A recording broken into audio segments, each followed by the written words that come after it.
the president hit the road, heading to Kansas City, Missouri, to promote the bipartisan infrastructure law while his Build Back Better plan faces a Christmas deadline in the Senate. And overnight, that Senate voted to repeal President Biden's COVID-19 vaccine mandate for private businesses with 100 or more employees. So let's get into some of this, and let's welcome to the program the White House Press Secretary, Jen Psaki. What took you so long to get here with us? I just needed an invitation. I'm happy to be here. Well, Thanks for having me. The mail's not working there at the White House then because we sent it. No, but good to have you, really. So let's get into the news from overnight. The Senate makes a vote to repeal the president's COVID-19 vaccine mandate for large businesses. This is a symbolic vote. It's not going to get taken up in the House, and the president would veto it anyway. So symbolic, but what symbol is it, and what signal is it sending to the rest of the country that you got the White House and the Senate at least sending two different messages here?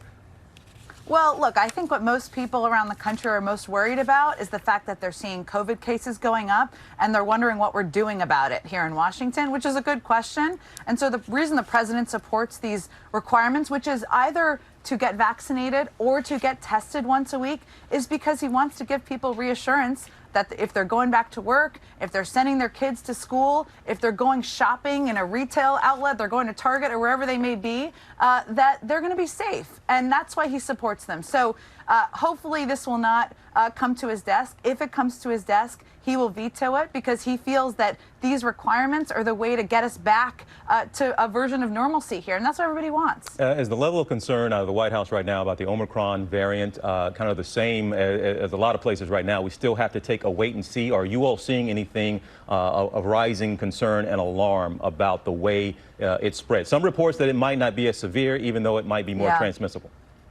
Yeah, there are those reports, and what's hard right now, TJ, is there are a lot of unknowns, and what we're waiting to see is for our scientists in the government to do their full analysis of it so we can put out a more comprehensive understanding. So there are initial early reports. We also saw some early reports yesterday from Pfizer that a booster is effective in protecting against this variant. That's a good sign. It's preliminary data, so we can't go too far on it, but that's a good sign. That's why we've been encouraging people to get boosted if they're eligible, why we've been encouraging families to take their kids to get vaccinated if they're eligible, because we know that will still give you an additional layer of protection. But it's hard right now, I'll acknowledge, because if you're a parent sitting at home like myself, there's a lot of unknowns, and you want to know more, and we want to get you information that people can know they can rely on. And Jen, let's turn to the Olympics now in Beijing, just a couple of months away. You all, of course, announced, you were the one standing there, announcing that there will be a diplomatic boycott by the United States. Your words were, we're standing up for human rights. That's in the DNA of Americans.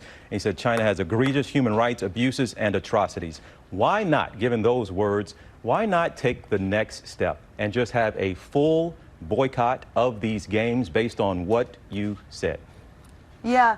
TJ, one, our view here and the president's view is that it absolutely could not be business as usual. We see the human rights abuses that we're seeing across China. We have great concern about that. That's why we're not sending a diplomatic delegation. But your question is one that's a common one we certainly get. And believe it or not, I'm going to paraphrase Senator Romney here, who said that we shouldn't be leaving global diplomacy on the shoulders of athletes. And why that's important for people to know is that there was a boycott. Remember back in 1980, none of those athletes who trained their whole lives got to go and compete in the Olympics. We don't want to leave this burden on their shoulders. We want them to compete. We're going to root for them from home, but we want to send a clear message to China and the global community that what we're seeing is not okay. And we think we can do that by not sending a delegation. Other countries are doing something similar. Well, how often do you get to paraphrase Senator Romney?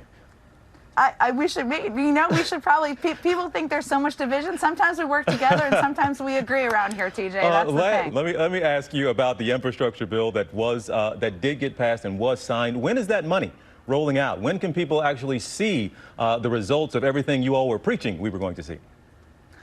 Soon. It's actually starting to already roll out. There are some existing projects in communities. So, take, for example, replacing lead pipes. How crazy is it, by the way, that there are lead pipes across the country where there is poisonous drinking water going into schools and communities? That's outrageous.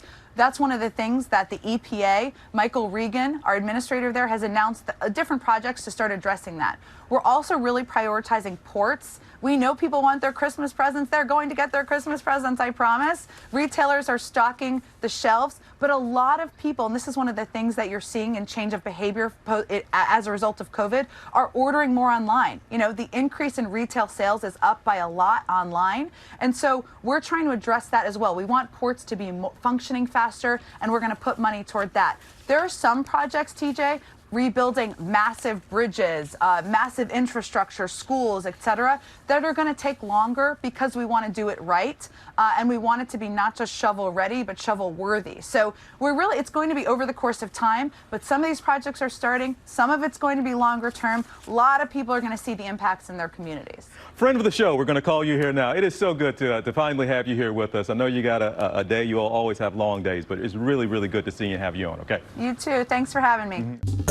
Well, hey there, GMA fans. Robin Roberts here. Thanks for checking out our YouTube channel. Lots of great stuff here. So go on, click the subscribe button right over here to get more of awesome videos and content from GMA every day, anytime. We thank you for watching, and we'll see you in the morning on GMA.